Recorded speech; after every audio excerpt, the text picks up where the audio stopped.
السلام علیکم دوستو، میں ہوں محمد کاشف اور آپ دیکھ رہے ہیں انفو کائنات۔ ایک ایسا عذاب جس نے 3 بڑے مشہور شہروں کو نیست و نابود کر دیا۔ عذاب کے دوران ایسا کیا ہوا کہ ایک عورت پتھر میں تبدیل ہو گئی؟ وہ عورت کون تھی اور اس نے ایسا کیا گناہ کیا تھا کہ قیامت تک کے لیے لوگوں کے لیے عبرت کا نشان بن گئی؟ اس ویڈیو میں ہم حضرت لوط کی بیوی کے پتھر بننے کے عبرتناک واقعے کو جانیں گے۔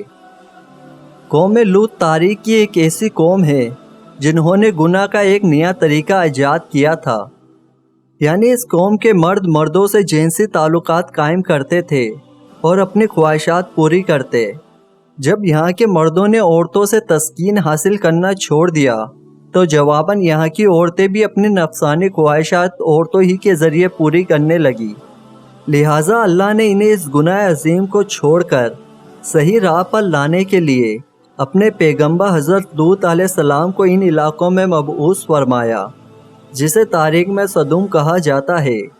حضرت لوط نے اپنی قوم کو اللہ کے عذاب سے بہت ڈرایا اور سمجھایا یہ بدفعلی ایک بہت بڑا گناہ ہے۔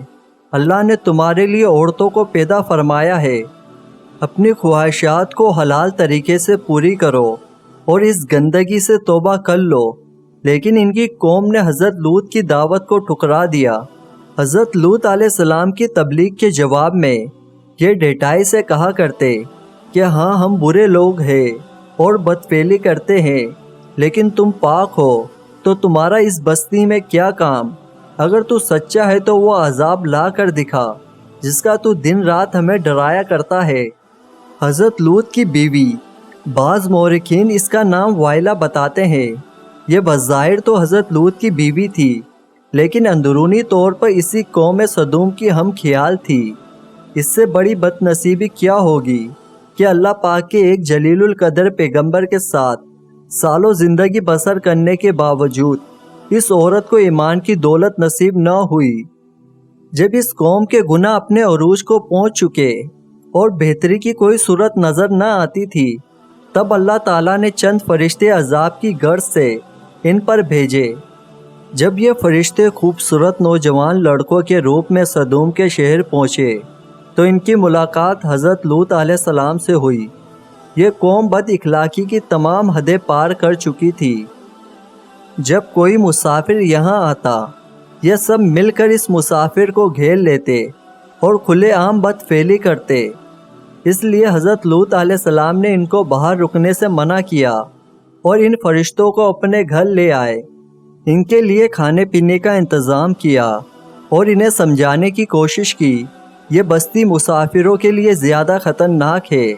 لیکن آپ کی بیوی، جو درپردہ اپنی قوم سدوم سے ملی ہوئی تھی، اپنے گھر آنے والے ان مہمانوں کی خبر اپنی قوم کے لوگوں کو دے آئی، اور یوں اس مکان کو چاروں اطراف سے وادی سدوم کے لوگوں نے گھیر لیا۔ وہ آپ سے ان مہمانوں کا مطالبہ کرنے لگے۔ حضرت لوط علیہ السلام نے نہایتی دل سوزی کے ساتھ ان لوگوں کو سمجھانا اور اس برے کام سے منع کرنا شروع کر دیا، مگر یہ بدفعل اور سرکش قوم اپنی بےہودہ جواب اور برے اقدام سے باز نہ آئی۔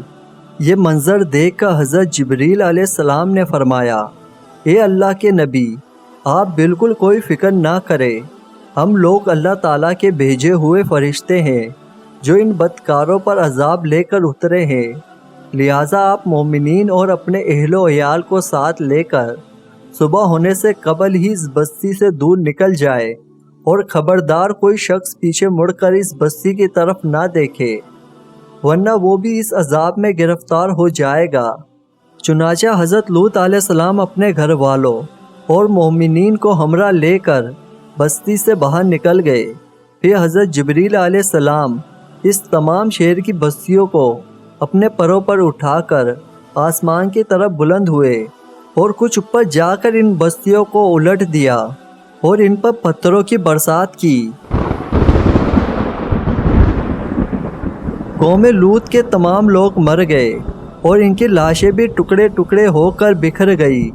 عین اسی وقت جب یہ شہر الٹ پلٹ ہو رہا تھا، حضرت لوط علیہ السلام کی بیوی جو دراصل ان کافروں کے ساتھ تھی اور بدکاروں سے محبت رکھتی تھی، اس نے پیچھے مڑ کر دیکھ لیا اور کہا، ہائے رے میری قوم!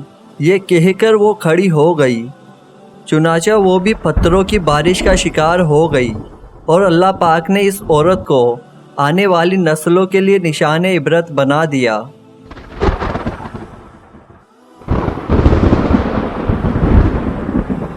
اس عورت کی لاش آج بھی پتھروں کے ان فوسلز کے درمیان موجود ہے، جسے سدوم کے پہاڑوں میں لوتے وائف پلر کے نام سے جانا جاتا ہے۔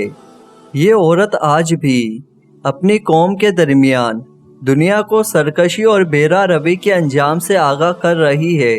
امید کرتا ہوں کہ آپ کو یہ میری ویڈیو پسند آئی ہوگی، تو پلیز اس ویڈیو کو لائک کریں، اپنے دوستوں میں شیئر کریں اور میرے چینل کو سبسکرائب کریں۔